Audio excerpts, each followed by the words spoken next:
Hello everyone, midnight সানসেটে তোমাদের সকলকে স্বাগত।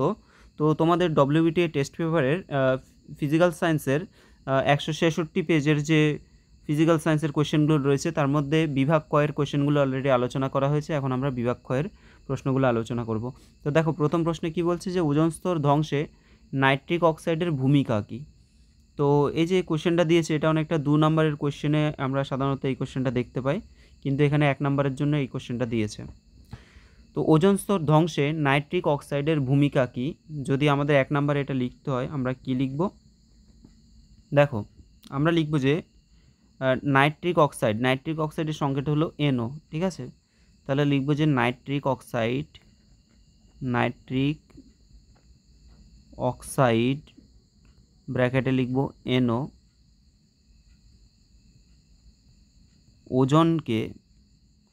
ওজনকে বিয়োজিত করে,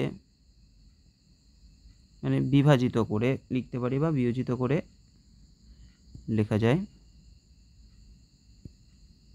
বিভাজিত করে ওজোন স্তরের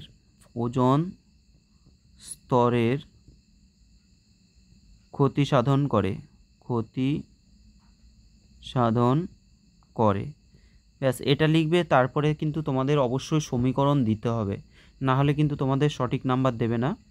দেখো সমীকরণটা কি হবে, NO অর্থাৎ নাইট্রাস অক্সাইডের সাথে তো ওজোন বললাম যে বিক্রিয়া করবে, সে বিক্রিয়া করে কি করবে, NO2 প্লাস O2 উৎপন্ন করবে। আর নাইট্রোজেন ডাইঅক্সাইড NO প্লাস অক্সিজেনের সাথে আবার বিক্রিয়া করে কি করবে, এটা NO এবং O2 উৎপন্ন করবে, ঠিক আছে? এই সমীকরণটা তোমরা কিন্তু ভালো করে, এই দুটো সমীকরণ ভালো করে প্র্যাকটিস করবে। তাহলে এখানে কি হচ্ছে, নাইট্রিক অক্সাইড সেটা ওজোন স্তরের সাথে বিক্রিয়া করছে, বিক্রিয়া করে নাইট্রোজেন ডাইঅক্সাইড NO2 উৎপন্ন করছে এবং তার সাথে O2 অক্সিজেন উৎপন্ন করছে। এবার দেখো, আবার এই যে যেটা উৎপন্ন হলো অর্থাৎ NO2 প্লাস O2, এই দুটো আবার উৎপন্ন হলো, আবার এই দুটো আবার কি করছে, আবার NO অর্থাৎ নাইট্রিক অক্সাইড এবং তার সাথে অক্সিজেনে রূপান্তরিত হয়ে যাচ্ছে। তাহলে এই সমীকরণটা কিন্তু, এই দুটো সমীকরণ তোমাদের অবশ্যই লিখতে হবে, তাহলে কিন্তু তোমরা ফুল মার্কস পাবে, ঠিক আছে? আর এখানে এই যে সেকেন্ডে যে অ্যারো চিহ্নটা দিলাম, এখানে তোমরা ইউভি রশ্মির প্রভাবে লিখে নিতে পারো যে ইউভি রশ্মির প্রভাবে। আশা করি বুঝতে পেরেছো। তো পরের প্রশ্নে চলে যাচ্ছি। পরের প্রশ্ন দেখো,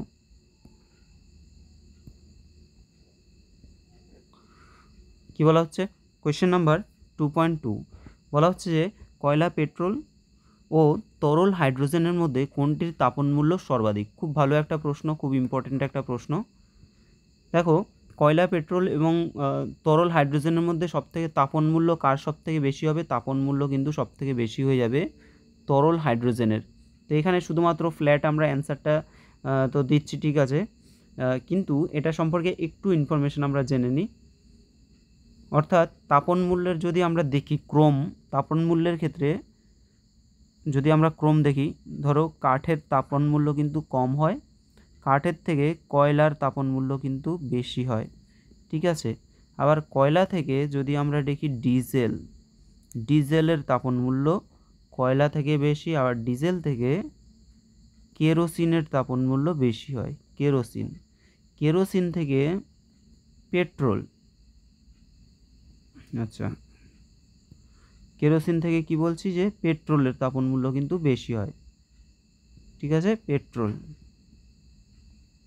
পেট্রোল রফলা হবে না, পেট্রোল।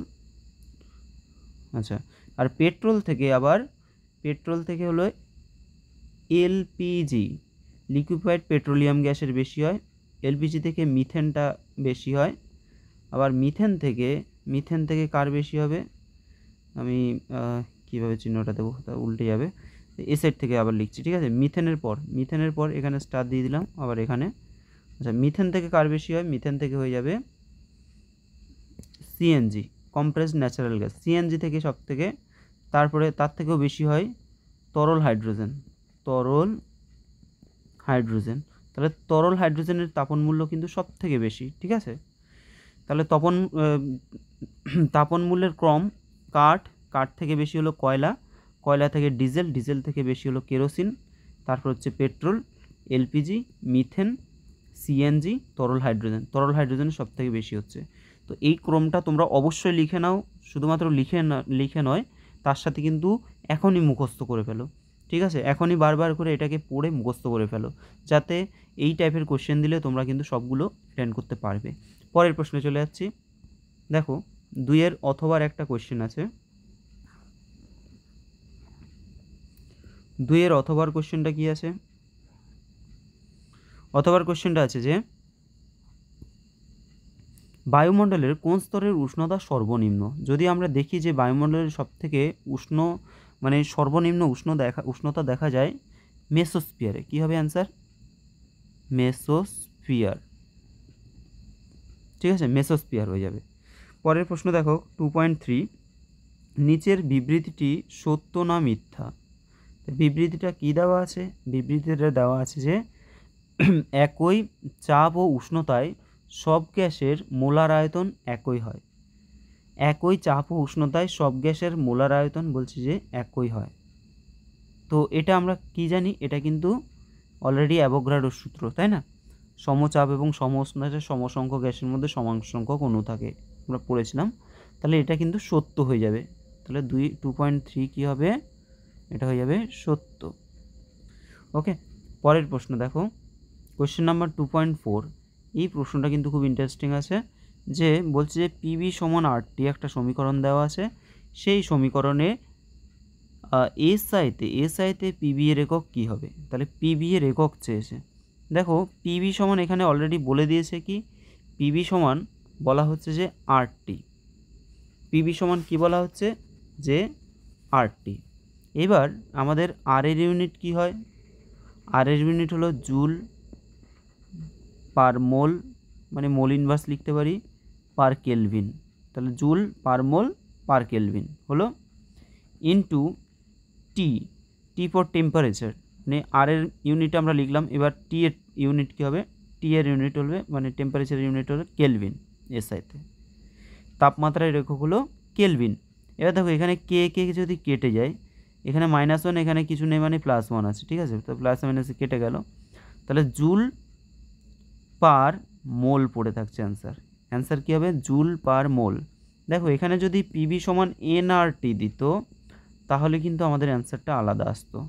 এখানে তাহলে এনের জায়গায় আমাদের আবার মোল বসাতে হতো, সেক্ষেত্রে কিন্তু এটা আলাদা আসতো, ঠিক আছে। সেক্ষেত্রে শুধুমাত্র জুল চলে আসতো। কিন্তু যেহেতু এখানে পিবি সমান RT দিয়েছে, তার জন্য এটা অ্যান্সার হয়ে যাবে জুল পার মোল, সঠিক অ্যান্সার। চলো পরের প্রশ্নে যাচ্ছি।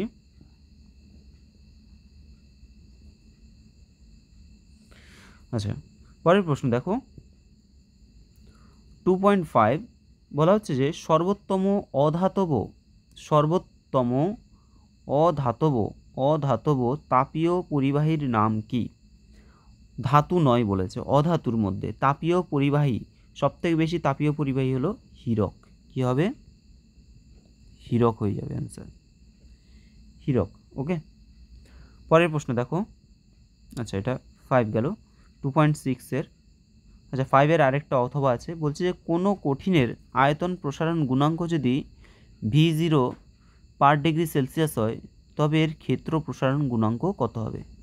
দেখো আমাদের দৈর্ঘ্য প্রসারণ, ক্ষেত্রফল প্রসারণ এবং আয়তন প্রসারণ গুণাঙ্কের মধ্যে একটা সম্পর্ক আছে, যে আলফা সমান β/2 সমান γ/3। আলফা মানে হলো দৈর্ঘ্য প্রসারণ গুণাঙ্ক, বিটা হলো ক্ষেত্রফল প্রসারণ গুণাঙ্ক এবং গামা হলো আয়তন প্রসারণ গুণাঙ্ক।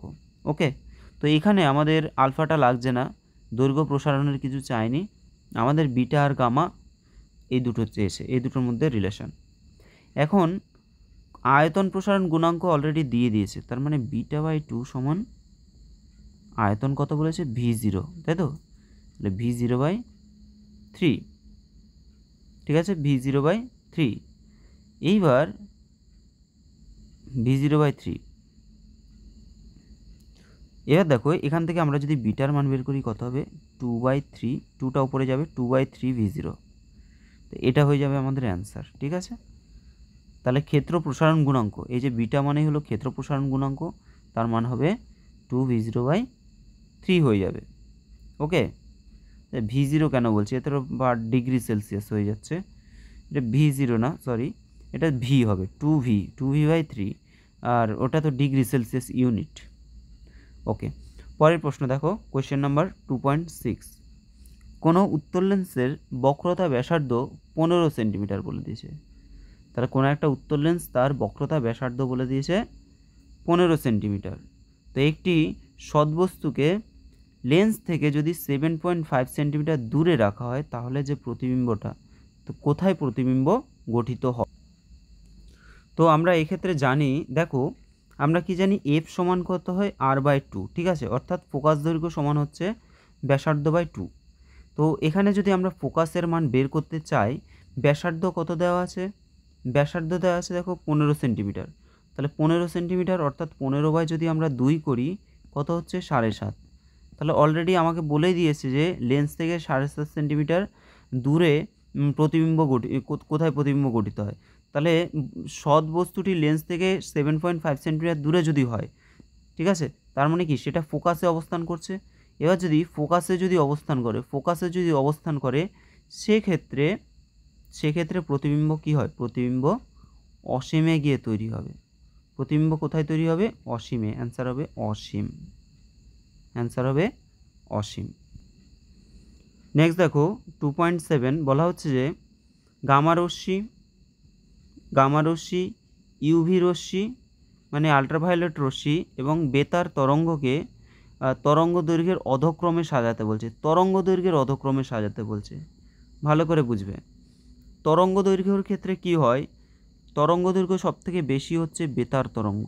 কার হয়, বেতার তরঙ্গ হলো, বেতার তরঙ্গের পরে হলো ইউভি রশ্মি আল্ট্রাভায়োলেট রশ্মি, আচ্ছা তার থেকে বেশি কার, তার থেকে বেশি হলো গামা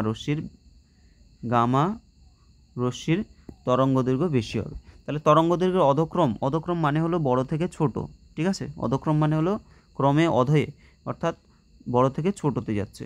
তাহলে এটা হলো তরঙ্গ দৈর্ঘ্যের ক্রম। কিন্তু উল্টোটা যদি আমরা বলি, তাহলে সেটা কিন্তু যে এদের যে গতিবেগ, গামা রশ্মির গতি সব থেকে বেশি হবে, ইউভি রশ্মি তারপরে হবে, আর বেতার তরঙ্গ কিন্তু গতি সব থেকে কম হবে। ঠিক আছে, তাহলে তরঙ্গ দৈর্ঘ্য আর গতি কিন্তু অপোজিট রিলেশন হয়ে যাচ্ছে, ঠিক আছে, ব্যস্ত সম্পর্ক হয়ে যাচ্ছে। পরের প্রশ্ন দেখো 2.8, আচ্ছা বলছে যে অ্যালুমিনিয়াম নির্মিত সমদৈর্ঘ্য বিশিষ্ট একটি সরু ও একটি মোটা তারের কোনটির রোধ বেশি হবে? আচ্ছা, তাহলে রোধ কার বেশি হবে? বলছে সমদৈর্ঘ্যের একটি সরু এবং একটা মোটা তার।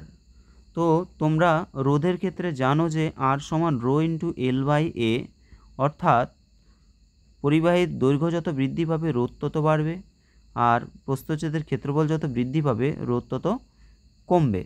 ঠিক আছে, তাহলে সরু এবং মোটা তারের মধ্যে কোনটার রোধ বেশি হবে? অবশ্যই সরুটার, ঠিক আছে, যেটা সরু হবে সেটার কি হবে, রোধ বেশি হবে। তাহলে অ্যান্সার হবে সরু, আর মোটা তারের রোধ কিন্তু কম হবে। কোয়েশ্চেন নাম্বার 2.9, দেখো কি বলছে, বার্লো চক্রের ঘূর্ণনের অভিমুখ কোন সূত্র দ্বারা নির্মিত? বার্লো চক্রে ঘূর্ণনের যে অভিমুখ সেটা কোন সূত্র দ্বারা নির্মিত? এটা হয়ে যাবে ফ্লেমিংয়ের বামহস্ত নিয়ম। কি হবে অ্যান্সার? ফ্লেমিংয়ের বামহস্ত নিয়ম। বার্লো চক্র ঘূর্ণনের অভিমুখ হলো ফ্লেমিংয়ের বামহস্ত নিয়ম। পরের প্রশ্নে চলে যাচ্ছি। আচ্ছা 2.10, 10 নম্বর প্রশ্নে কি বলছে, কোনো পরমাণুর প্রত্যাশিত ভর এবং প্রকৃত ভরের পার্থক্যকে আমরা কি বলবো? প্রত্যাশিত ভর এবং প্রকৃত ভরের পার্থক্যকে আমরা কি বলবো? এটা অ্যান্সার হয়ে যায় ভর ত্রুটি। ঠিক আছে, ভর ত্রুটি, তোমাদের বইয়ে আছে ভর ত্রুটি কাকে বলে, এটা অ্যান্সার হয়ে যাবে। পরের প্রশ্ন দেখো, শূন্যস্থান পূরণ করো। এখানে কি বলছে, 4 অণু হাইড্রোজেন পরমাণু থেকে কি হচ্ছে, হিলিয়াম পরমাণু উৎপন্ন হচ্ছে এবং তার সাথে শক্তি আর মিডিলে আমাদের গ্যাপ দিয়ে দিয়েছে। দেখো এখানে 4 অণু কী হচ্ছে আমাদের হাইড্রোজেন পরমাণু, ঠিক আছে, 1 1। আচ্ছা, এখান থেকে কি উৎপন্ন হচ্ছে হিলিয়াম পরমাণু, হিলিয়াম পরমাণু অর্থাৎ হিলিয়াম পরমাণু, তাই তো। তার সাথে কি উৎপন্ন হবে এবং তার সাথে আমাদের শক্তি অর্থাৎ শক্তি উৎপন্ন হচ্ছে, অর্থাৎ ই দিয়ে দিলাম এখানে শক্তিটাকে। এখানে আমাদের কিন্তু দুটো পজিট্রন হবে, কারণ দেখো এখানে 4 আছে, তো আমাদের হাইড্রোজেনের 1 থাকলে এখানে অলরেডি 4 একে 4 অলরেডি হাইড্রোজেনের হিলিয়ামের 4 হয়ে গেল। এবার এখানে পজিট্রন যদি বসাই, পজিট্রনের যদি সংকেত হয় কি হবে, এটা 1 হয়ে যাবে, এটা 1 হয়ে যাবে। আর এখানে হচ্ছে ওপরে যদি লিখি আমরা কটা বসাবো, এখানে দুটো বসাবো, দুটো পজিট্রন বসাবো, অর্থাৎ 2E10 এটা লিখে দেবে তোমরা, ঠিক আছে, এটা লিখে দেবে, এটা হলো পজিট্রনের সংকেত, ঠিক আছে। ওকে, পরেরটা দেখো 2.11 অর্থাৎ 11। তো 11-এর আবার 4টে কোয়েশ্চেন আছে এখানে, বাম পক্ষ ডান পক্ষ, খুবই ইজি আছে। দেখো এটা প্রথমটা বলছে যে তৃতীয় পর্যায়ের হ্যালোজেন মৌল। তা হ্যালোজেন মৌল আমরা জানি যে ফ্লোরিন, ক্লোরিন, ব্রোমিন, আয়োডিন, তার মধ্যে এখানে ক্লোরিন অপশান আছে, তাহলে ওটাই হয়ে যাবে। তৃতীয় পর্যায়ে রয়েছে, তাই তো। দ্বিতীয় পর্যায়ে হচ্ছে ফ্লোরিন, প্রথম পর্যায়ে তো কোনো হ্যালোজেন মৌল থাকে না। পরের প্রশ্ন দেখো দ্বিতীয় পর্যায়ে নোবেল গ্যাস, তো নোবেল গ্যাস কী হবে দ্বিতীয় পর্যায়ের, সেটা হলো নিয়ন, অপশান ডি হবে। তারপর আছে হিমাটাইট। আচ্ছা, হিমাটাইট হলো এক প্রকারের লোহার একটা আকরিক, ঠিক আছে, তাহলে অপশান এ হয়ে যাবে। আর পিতলে উপস্থিত দস্তা, পিতলে হবে দস্তা এবং টিন মিশিয়ে কিন্তু পিতল তৈরি হয়, ঠিক আছে, অপশান সি হবে সঠিক অ্যান্সার। পরের প্রশ্নে চলে যাচ্ছি আমরা 2.12 কী বলছে দেখো, নিচের বিবৃতিটি সত্য অথবা মিথ্যা লেখো। হিলিয়াম এবং আর্গন কোনো অবস্থাতেই রাসায়নিক বিক্রিয়ায় অংশগ্রহণ করে না। আচ্ছা, হিলিয়াম আর হলো আর্গন, এগুলো কী ধরনের পদার্থ সেটা আমাদের জানতে হবে। তো হিলিয়াম আর হলো আর্গন এগুলো কিন্তু নিষ্ক্রিয় মৌল, ঠিক আছে, এগুলো হলো নিষ্ক্রিয় মৌল। আর নিষ্ক্রিয় মৌলগুলো কিন্তু রাসায়নিক বিক্রিয়ায় অংশগ্রহণ করে না। ওকে, তাহলে কি হবে, এটা সত্য হয়ে যাবে। পরের প্রশ্ন দেখো, কোয়েশ্চেন নাম্বার 13, রূপোর বলছে যে তড়িৎ লেপনে ব্যবহৃত তড়িৎ বিশ্লেষ্য যৌগটির নাম কি। Most important, very very important question, ঠিক আছে, বারবার করে তোমাদের বলি এটা, যে রূপোর তড়িৎ লেপনে ব্যবহৃত তড়িৎ বিশ্লেষ্য যৌগটার নাম কি হবে, এটা হয়ে যাবে পটাশিয়াম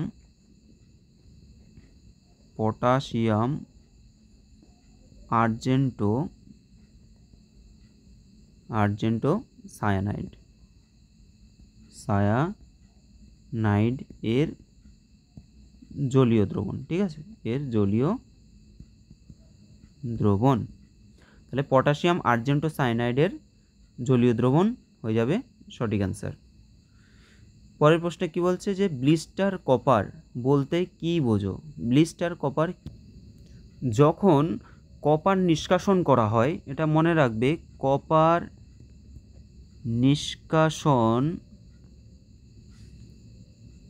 নিষ্কাশনের সময় প্রাপ্ত যে অবিশুদ্ধ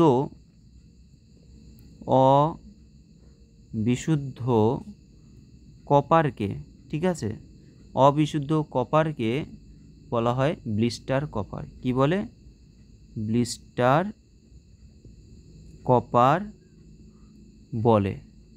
এটাতে 97 থেকে 98% থাকে। ওকে, তাহলে কপার নিষ্কাশনের সময় প্রাপ্ত অবিশুদ্ধ কপারকে বলা হচ্ছে ব্লিস্টার কপার, অবিশুদ্ধ কপার। পরের প্রশ্ন দেখো, শূন্যস্থান পূরণ। যে পাত্রে তড়িৎ বিশ্লেষণ ঘটানো হয় তাকে আমরা কি বলবো। খুবই ইজি কোশ্চেন, অ্যান্সার হয়ে যাবে ভোল্টামিটার, তাই তো। অ্যান্সার কি হবে,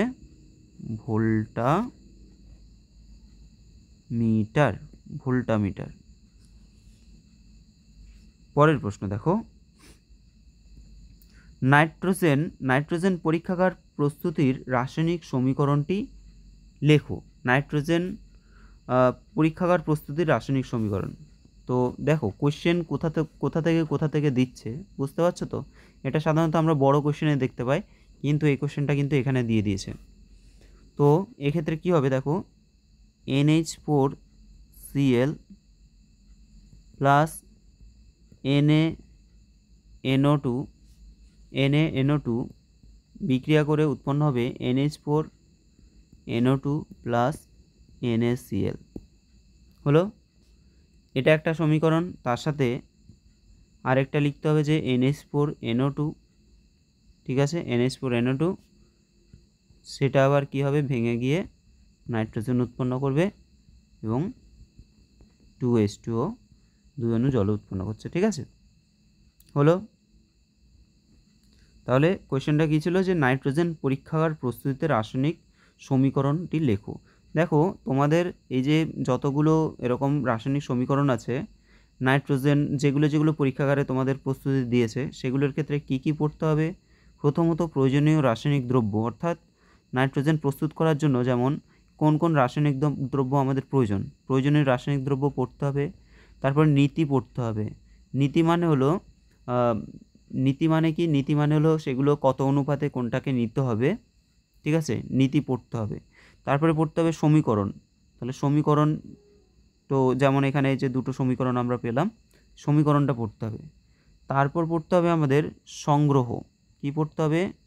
সংগ্রহ। সমীকরণের পরে পড়বো আমরা সংগ্রহ, অর্থাৎ বায়ুর নিম্ন অপসারণ না ঊর্ধ্ব অপসারণ, নাকি জলের নিম্ন অপসারণ নাকি ঊর্ধ্ব অপসারণ দ্বারা সংগ্রহ করা হয়, সেটা আমাদেরকে দেখতে হবে। আচ্ছা এটা গেল। আর অনেক সময় আমাদের শুষ্ককরণটাও কিন্তু আলাদা করে পরীক্ষা আসে, শুষ্ককরণ, ঠিক আছে। চলো পরের প্রশ্নে চলে যাচ্ছি। কোয়েশ্চেন নাম্বার, আচ্ছা এর 15রই আবার আরেকটা পার্ট আছে। অসওয়াল্ড পদ্ধতিতে অ্যামোনিয়া থেকে নাইট্রিক অক্সাইড প্রস্তুতিতে কোন অনুঘটক ব্যবহার করা হয়? অসওয়াল্ড পদ্ধতিতে তাহলে কোন অনুঘটক ব্যবহার করা হয়? এটা কি হবে? এটা হবে প্লাটিনাম আর হলো রেডিয়াম ইউজ করা হয়, ঠিক আছে। প্লাটিনাম রেডিয়াম মানে হলো, আচ্ছা আমি একটু মুছে লিখে দিচ্ছি তোমাদের এখানে।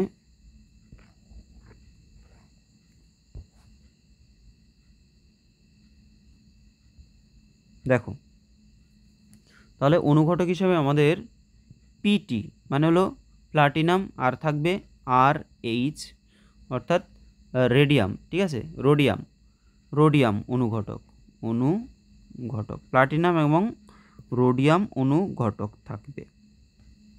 আশা করি বোঝাতে পারলাম। এরপর দেখো ওলিয়ামের রাসায়নিক সংকেত লিখতে বলছে। ওলিয়ামের রাসায়নিক সংকেত, এটা কিন্তু বারবার করে আমি দেখেছি বিভিন্ন তোমাদের, এটা কিন্তু বারবার প্রশ্নচিত্রেও তো থাকে, পরীক্ষায়ও থাকে, ঠিক আছে। এই ওলিয়ামের সংকেত হয়ে যাবে H2S2O7, মনে রেখে দেবে H2S2O7। পরেরটা দেখো 2.17 CH3COOH এর IUPAC নাম কি হবে? তো এটা খুব ইজি আছে, ইথানোয়িক অ্যাসিড হয়ে যাবে অ্যান্সার। CH3COOH, তাই তো, ওই তাহলে এটা কি হবে? ইথানোয়িক অ্যাসিড হয়ে যাবে, ইথানোয়িক অ্যাসিড। তাহলে CH3COOH এর রাসায়নিক নাম কি হবে? এটা হয়ে যাবে, IUPAC নাম কি হবে? Ethanoic acid. পরেরটা দেখো CH3H6, আচ্ছা H8 থাকে জেনারেলি তোমাদের বই, কিন্তু C3H6 আছে আর আছে O। তো যৌগের দুটি অবস্থানগত সমবায়তার গঠন লেখো। দুটি অবস্থানগত সমবায়বতার গঠন লিখতে বলছে। আচ্ছা এটা কি লিখবে? এটা একটা করবে CH3CH2CHO, এটা একটা করবে, আরেকটা করবে CH3COCH3, ঠিক আছে, CH3COCH3।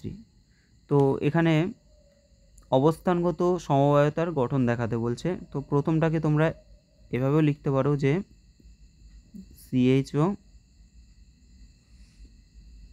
তারপরে এখানে একটা কার্বন দেবে, এখানে একটা কার্বন দেবে, এখানে দুটো হাইড্রোজেন থাকবে, আর এখানে হচ্ছে একটা, দুটো, আর এইদিকে একটা দিয়ে দেবে, তিনটে হাইড্রোজেন। ঠিক আছে, এভাবে করে কিন্তু তোমরা লিখবে। লাস্ট কোয়েশ্চেন কি আছে 2.18, বলা হচ্ছে যে ইথেন, ইথিলিন ও অ্যাসিটিলিনের মধ্যে কোনটির বন্ধন কোণের মান সর্বাধিক হয়? এই তিনটের মধ্যে কোনটার বন্ধন কোণের মান সর্বাধিক হয়? দেখো, ইথেন, ইথিলিন আর হলো অ্যাসিটিলিন, এটা কিন্তু অ্যান্সার হবে অ্যাসিটিলিন। অ্যাসিটিলিনের বন্ধন কোণের মান কিন্তু সর্বাধিক হয়। এই বন্ধন কোণগুলোর মান কত কত করে যদি আমরা দেখি, প্রথমে আছে ইথেনের বন্ধন কোণের মান হয় 109.28 ডিগ্রি, 28 ডিগ্রি। তারপরে কি আছে ইথিলিনের মনে রাখবে বন্ধন কোণের মান হয় 121.5 ডিগ্রি হলো। আর আমাদের অ্যাসিটিলিনের যেটা, সেটা হলো 180 ডিগ্রি হয়ে থাকে। ঠিক আছে, তাহলে তোমরা সহজেই বুঝতে পারছো যে অ্যাসিটিলিনের যে বন্ধন কোণের মান সেটা কিন্তু সর্বাধিক হয়। ওকে, তো আজকে তোমাদের তাহলে এই যে শর্ট কোয়েশ্চেনগুলো আমি কমপ্লিট করে দিলাম। দেখো, শর্ট কোয়েশ্চেনগুলো তোমাদের কিন্তু ভালো করে বুঝে বুঝে প্র্যাকটিস করতে হবে, তাহলে কিন্তু তোমরা এখান থেকে একদম ফুল মার্কস তুলে নিতে পারবে। তো টেস্ট পেপারে তোমাদের যতগুলো শিফটের কোয়েশ্চেন আছে, প্রত্যেকটা শিফটের কোয়েশ্চেন যদি এভাবে পরপর যদি করতে থাকো, তাহলে দেখবে খুব সহজভাবেই তোমরা এগুলো কিন্তু পরীক্ষায় অ্যাটেন্ড করতে পারবে। ঠিক আছে, চলো, আজকে অনেকক্ষণ ক্লাস হলো, তো চলো আজকের জন্য এইটুকুনি। দেখা হবে তোমাদের সাথে পরের ভিডিওতে।